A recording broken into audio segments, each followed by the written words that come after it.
What's up, dudes and dudettes, if you're out there? Welcome to the first episode of the Hot Route. What we're going to do here is bring you guys quick information, probably about 2 to 3 times a week, just maybe 3-4 minutes of video to get it in and get you guys on with your day, okay? We'll cover injuries, we'll cover what's going on in the league. I'll answer some of you guys' Twitter questions so they don't get answered on my Twitter feed. You can always look for them here as well. You can get at me on Twitter at @TheFantasyBums. And with that, we'll dive right in. One of the first things that I want to talk about is Terrell Pryor. It looks like he's going to get the start on Sunday. It's fantastic. I love the guy. I love his legs. I love the matchup against Washington D. His legs give him a very low floor, so the risk isn't a ton. The reward is great, though, with those legs, right? You give him 70 yards at a score on his legs, another 200. If we get lucky, 2 scores through the air, and maybe a pick. That's a good day, especially when you're paying minimum for him on a daily fantasy site, or when you're spot starting him in a 2-quarterback league on a bye week, or even in a regular league on a bye week. So I think you got to go with Terrell Pryor, especially if he gets that start. I like him a lot this week. Roddy White. Roddy White has been questionable since the season started. I mean, the guy's been limited in practice. He's been used as a decoy the past, 3 weeks. So I don't think you can start him. He said, and I quote, that he is going to try and gut it out. Don't start him. I like guys like Kenbrell Tompkins over him. Denarius Moore has a great matchup we just touched on. And you could look at a guy like Brian Hartline. Brian Hartline going Monday Night Football against the Saints. Maybe sees the volume targets, can end up producing. Those are guys that I like more than Roddy White. There's really not a reason he needs to be in your lineup at this point. Castle's going to get the start over Ponder. I'm not telling you to start Castle, but what it could do is improve the value of guys like Cordell Patterson, Greg Jennings, who's been just a dud. You can look at guys like Adrian Peterson. Maybe he doesn't see 8 in the box. He's probably going to see 8 in the box. But Matt Castle is only an improvement. I don't think it can get worse than Ponder. Same reason that it can't get worse for Josh Freeman, right? So we got Glennon getting a start in Tampa Bay. I think that Glennon's got a cannon, and I think that it could open up the running game and open up some lanes for Doug Martin, who's been fine, actually. He hasn't been sexy or exciting, but he's been producing, and that's what you're looking for. So with that, we'll get right into some Twitter questions that I got from you guys.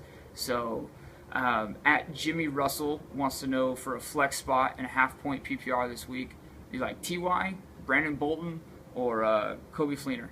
I think you got to go with Fleener. I like Fleener a lot. He's got the touchdown potential. He's getting the red zone targets, which is fantastic.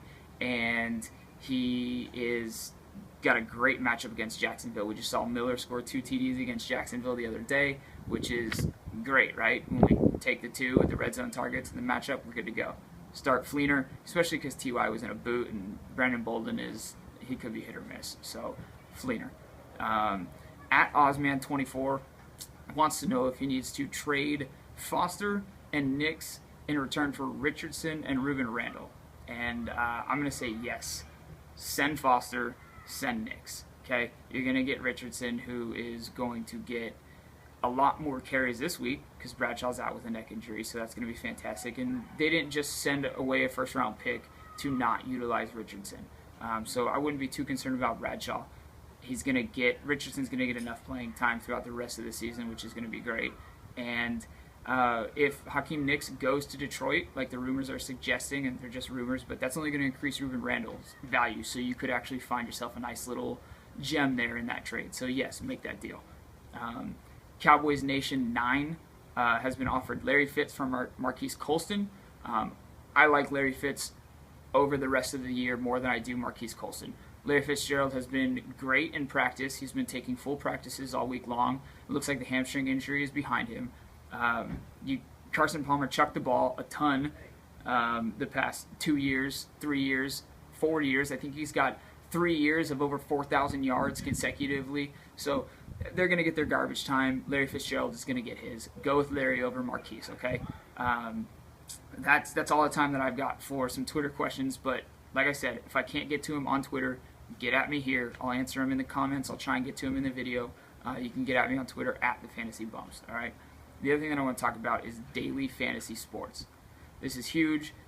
It's making a huge impact in our industry. Dave Loughran kind of manages everything when it comes to the daily fantasy aspect over at thefantasybumps.com. You can get at him at Twitter or on Twitter at LoftyD333. What he's telling me and everybody is you've got to run with DMC this week. He's got a great matchup against Washington. You got to start this guy while he's healthy.